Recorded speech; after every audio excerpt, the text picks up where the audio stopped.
welcome everybody to the student loan repayment panel discussion.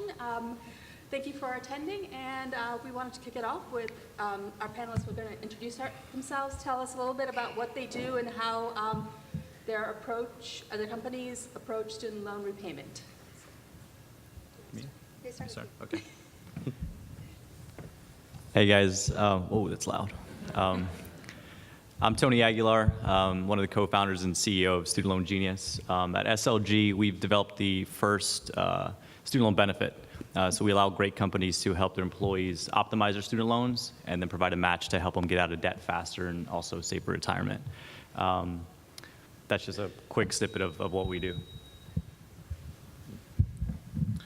I'm Paul Mark. I'm the state representative for the 2nd Berkshire District, which is 16 cities and towns out in western Massachusetts. During the last legislative session, I served as the chair of the subcommittee on student loans and debt, and this session I serve as the vice chair of the Rules Committee. And I'm Teresa Schnelli. I'm the vice president of human resource operations for Lockton Companies. We're an insurance broker.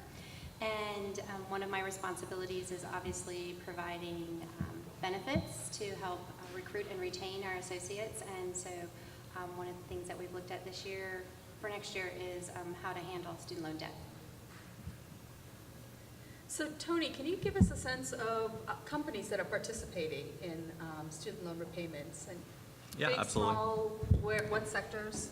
Yeah, that's, going into this year, we currently have about 75 companies that we're working with right now, with about another 24 launching in the next 3 months. And for us, it was really surprising because we thought it was going to be a lot of technology and healthcare companies, right, where we thought student loans were going to be, a concern for most of their employees. But it's been exciting for us to see that we're working with companies in almost every industry. So it's not just technology and healthcare. Financial services or professional services, so like lawyers, financial advisors, that's a big bulk of our client base. But we've seen a handful of manufacturing companies even start offering the benefit, where it's, blue collar type organizations, but their engineers or their marketing team are, struggling with student loan debt, and that's, the critical roles for those types of companies. Early on, we were working with companies that had anywhere from, 50 to 500 employees. But over the last 3 months, we're now partnering up with companies that have, 5,000 employees. Our biggest client now has about 23,000. So it's been great to see the trend, start to move up as companies get more comfortable with offering a student loan benefit. So do you have a sense of why this has become such an issue now? I mean, the student loan debt problem has been building for a long time. You don't get to $1.3 trillion overnight. So what is it about this time at this point that companies are starting to get interested in wanting to become involved? Is it all about the millennials? It's always about us. It's always about us. Everything's always about us. No, so there's 2 big things that are happening right now, and it's something that, it's really, I wouldn't say luck, but we're in a very fortunate situation where you have companies who now want to offer holistic financial wellness, right? So it's not just letting the 401k guy come in and talk about investments anymore. Companies really want to help their employees with their overall finances. And the second is the student loan problem has gotten just so big. Everybody knows it's the biggest economic issue facing our country right now. And so with both of those market forces kind of happening right now, it's just created a great opportunity for our business. So, it's still very new, like less than 4% of companies are going to be offering a student loan benefit by the end of 2017. But with legislative change and as bigger and bigger companies start offering this, we'll see more companies get more comfortable offering this type of benefit over the next couple of years. Teresa, do you want to tell us a little bit about what your company and why you guys are looking at this? Yes, we're looking at it for a couple of different reasons. One, obviously, we broker benefits, so it's important to us to be cutting edge in that particular area. We have a pretty robust wellness program, started out typically health and wellness, that type of thing, but we've added a financial component into it. Associates are able to see a one-on-one financial counselor once a year, either in person or telephonically, to meet them where they are on their financial needs. That might be about student loans, it might be about your mortgage interest rate, it might be about that you need to put more money in your 401k. And this was a natural progression to dip our toe into the water to go down this particular route. We also have some very aggressive recruiting goals over the next decade. We are looking to grow by about 10,000 employees, and so we need benefits that set us apart, and so this is one that we thought would help to send us that direction. Did you guys do some, I guess, analysis on how effective this would be in terms of recruiting and keeping employees?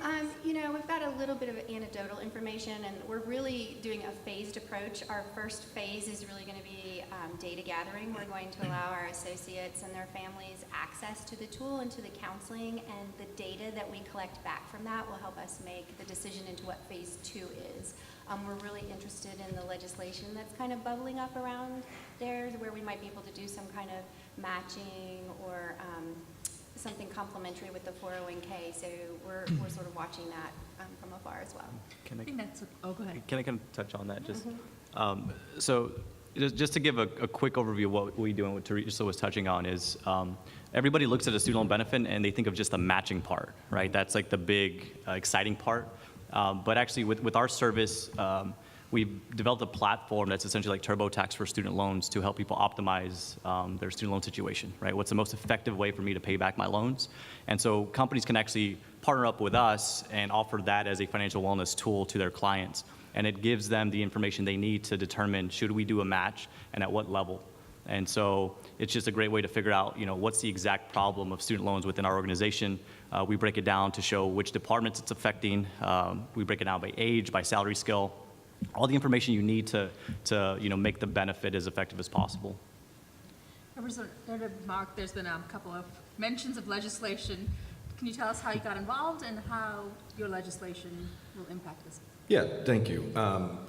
The process for me began in 2013 when I was appointed to be the chair of the Subcommittee on Student Loans and Debt, and my co-chair was Senator Eileen Donahue, who's going to be on a panel a little bit later.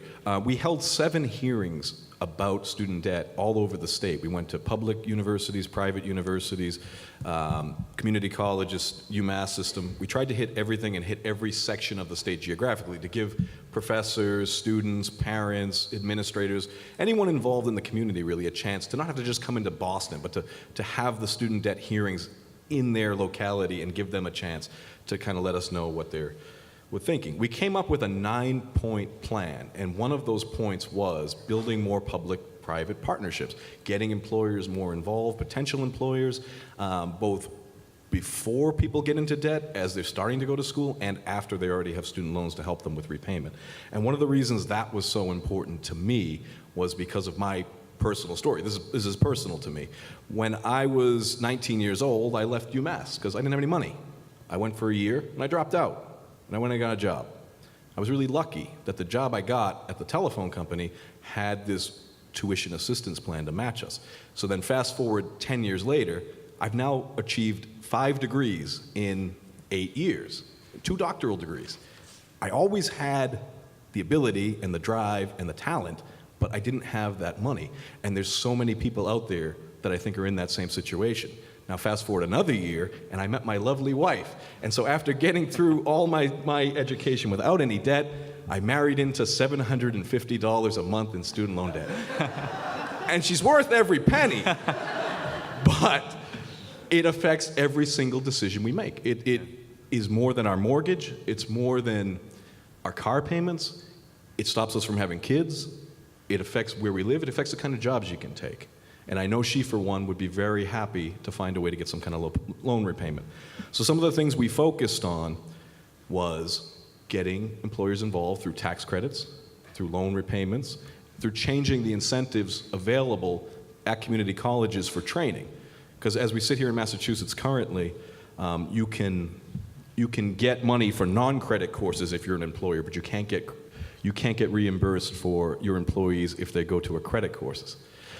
Which is kind of counterproductive. And when I think back to my time at Verizon, we had this really great program called Next Step. And what they did was they sent us 1 day a week to community college. And this was a partnership throughout New England and New York. We went every Thursday, and I sat through community college, and I got an associate's degree in telecommunications in the field where we worked over 4 years. And then they paid me more, and I was a better employee, and I was loyal, and I was happy. And I wanted to work better because I knew more. And then it also increased my potential to move on afterwards. And it was a fabulously successful program. And I went back to one of my alma maters, Springfield Technical Community College, and I asked them, what was the best thing about this program working with Verizon? They said, it was simple. Verizon had one point of contact, and as a community college system, we offered one point of contact. STIC was the lead college for all of New England. It was easy to work through. The reason it ended was because everyone that wanted to take the degree got it.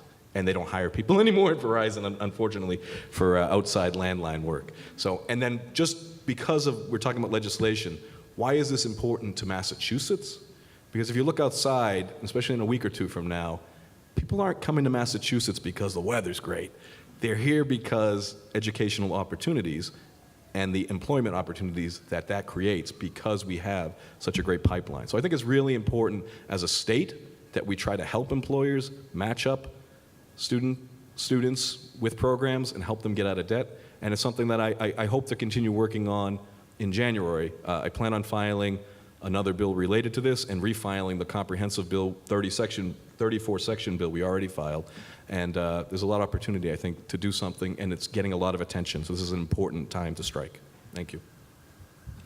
The way these programs are structured, are they for full degree programs? I mean, does the student or the worker need to have finished their degree? Or can you explain a little bit about how much, Yeah. who qualifies? So that's really up to the employer. From our aspect, our goal is to is to eliminate student debt for anybody that has it. So for most of our clients, a company is going to provide a match for anybody that has student loans. We have a few clients who have asked to only provide the match for undergrad or people who have pulled out loans for themselves, so not parents who have pulled out Parent Plus loans. But our goal is to help everybody. So it's really up to the employer. Is there a need for some sort of kind of equal treatment across the board? I mean, to keep the employee morale, I mean, maybe you can answer this, should you consider both parents and the millennials coming in with the student debt? And that's one of the things that we're struggling with right now. We have a fairly divided up population. We have about 1,000 boomers, about a little over 1,500 Xers, and a little over 1,500 millennials. So we know we have this issue in every one of those populations. In addition to in recruiting folks, we do want to make sure that we don't lose our most valuable asset, all of that knowledge that's sitting in the boomers and the Xers, and have them go to a competitor. So I think we're going to have to look at it across the board. We also know those same things. Financial stress, regardless of which generation you sit in, causes health claims and loss of productivity, and we don't want that from any of our associates. So I think it's something that we're going to offer to everyone. Yeah, and then from our perspective, it's not just a millennial problem. Everybody focuses on people just graduating, and they're the ones that have the student loans. But I believe it was MetLife that put out a report in the last couple of months that said that 16% of baby boomers now are reducing the amount that they're contributing to 401ks because now they're straddled with student loan debt. Right, so it's affecting the ability for people right now to save for retirement, but it's also affecting people who have been saving for retirement but have to pull back because now they're borrowing loans for their kids and grandkids to go to school. And I will tell you, we don't know what people take 401k loans for, but we can kind of see a cyclical Trend. nature in the 401k. So we suspect there are people that their children may not qualify for student loans that are kind of financing it themselves through the 401k. Yeah. And then one of our products is we call it Genius Save, where when an employee makes a student loan payment, the company can, quote unquote, provide a matching contribution into the 401k. And so we're now collecting data for the companies that are offering this type of benefit to see if there's a correlation, which we believe strongly that there is, of the people that were not contributing or fully contributing to receive the match from their employer, that they're straddled with student loan debt. So as we collect more data, we'll have a more accurate depiction of exactly what the causation is of people not contributing to their 401k, and it's usually due to student loans, but we'll see. And how much for an employer is this cost? I mean, it depends Yeah. obviously on the size of the workforce and how many participate, but I mean, what's the range? I mean, Yeah. what do you So think about- So if you're offering just our Genius Advisor tool, which is the optimization platform, it's super affordable when you're looking at the grand scheme of benefits. It's about $2 per year per employee. So if you have 5,000 employees, it's about $10,000 per year. And it provides great value. About 70% of people who use the tool are actually making a change, hopping into consolidation programs, refinancing. They're improving their financial situation. If you provide one of the matching programs, it's $5 per month per active participant. So employees that we're actually providing a match for. And the Genius Advisor fee is waived. So it's in line with Advisor Super Affordable, and then the matching programs are just in line with typical fees, just like a 401k. And for a company, I mean, what's the kind of cost-benefit analysis that you guys are doing? Well, we're just doing the first phase of that, so the first part that Tony just talked about. So obviously, it was incredibly affordable for the company to put that out there. We're really interested in getting the data back to know what we need to offer in year 2, and that's where the money conversations are really going to come in. Do you think, I mean, is there a sense that this is something that companies can afford to do long-term? Or is this just something that's trendy?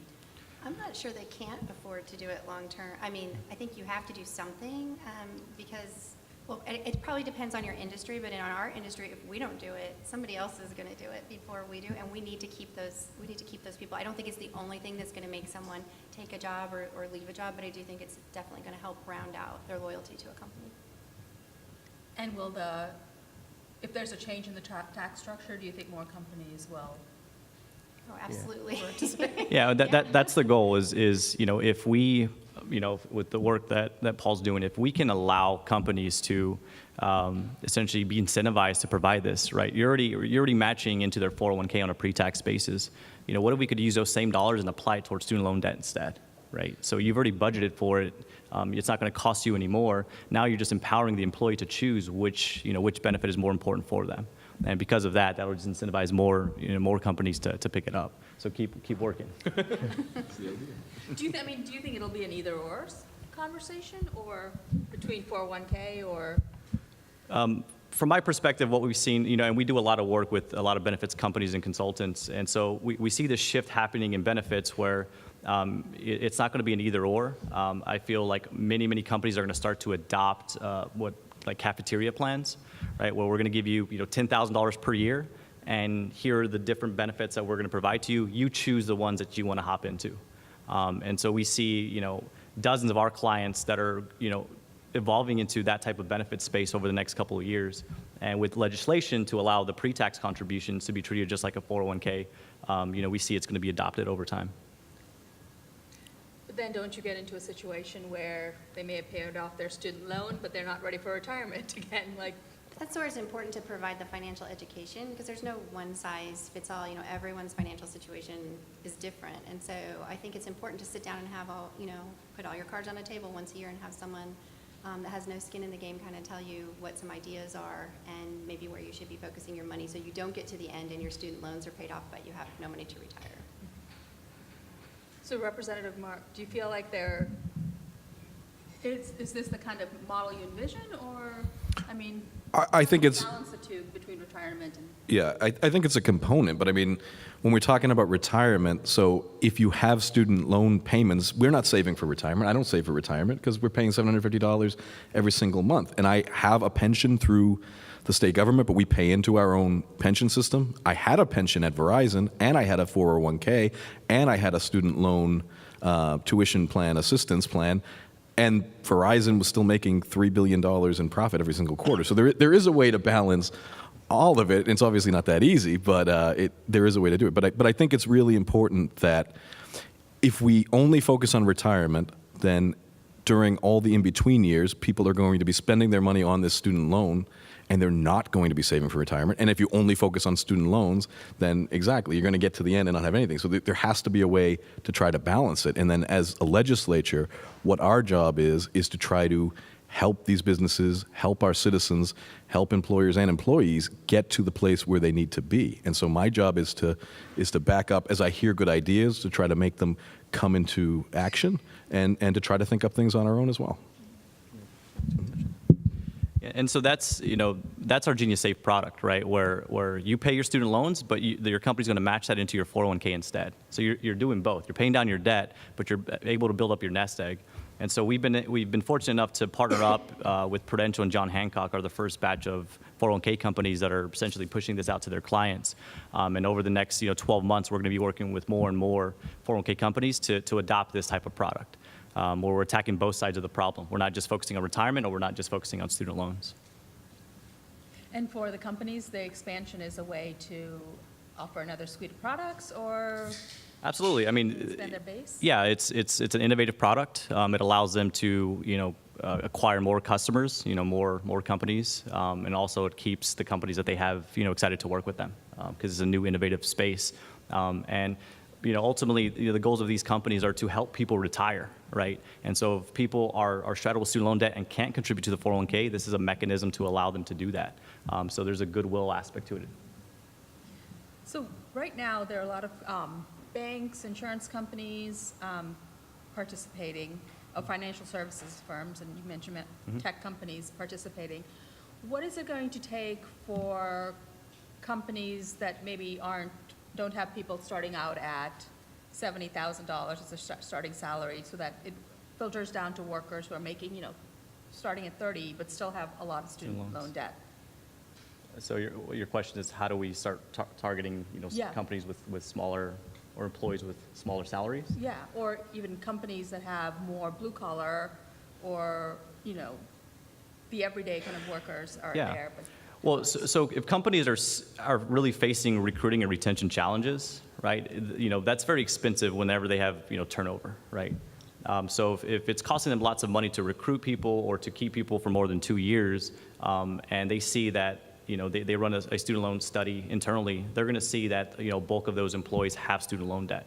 So if you can address that type of problem where you're addressing somebody's biggest financial concern and provide them with the benefit to help with that, companies are going to, like Teresa mentioned, this is something they cannot afford to do over time, right? Because these employees are going to be going to other companies.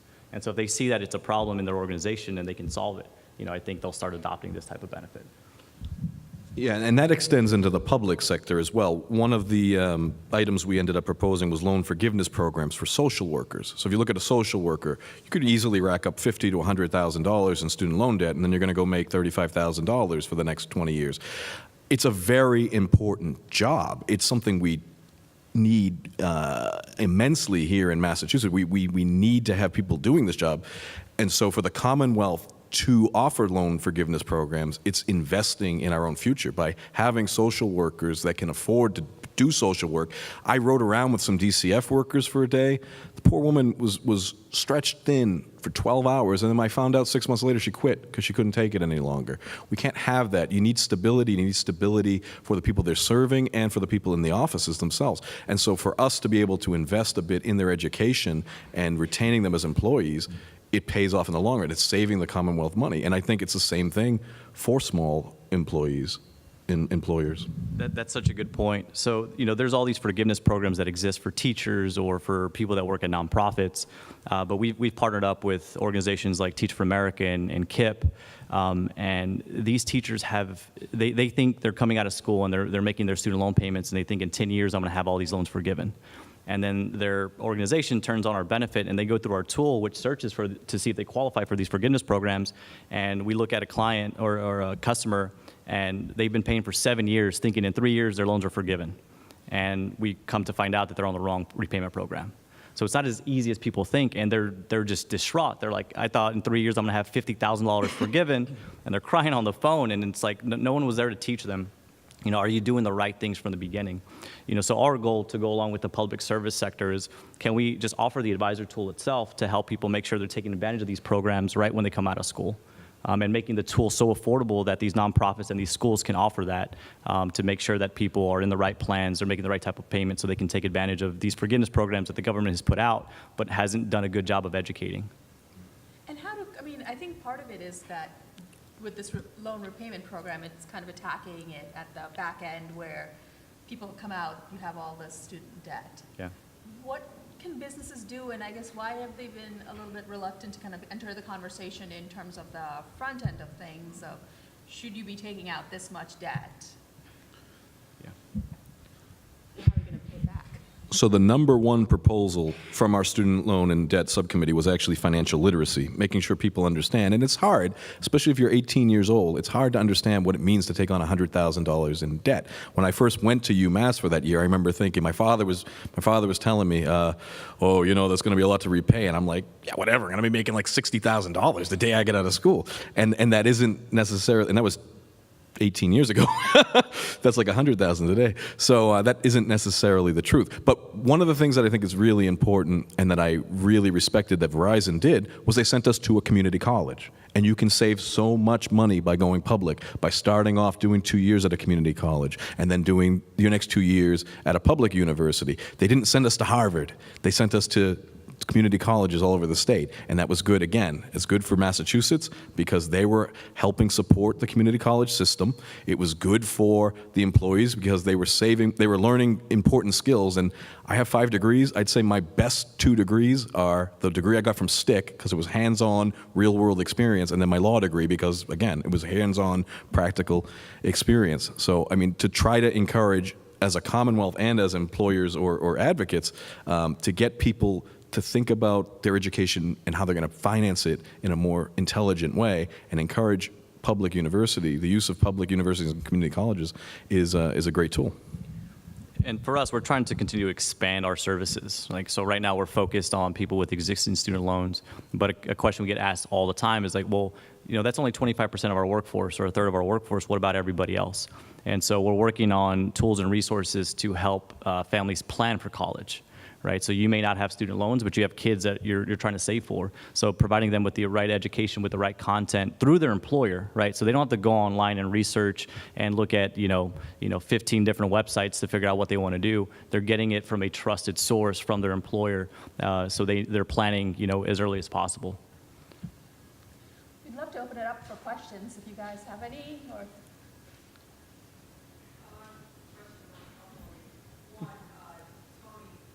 I think there's somebody coming back with the mic.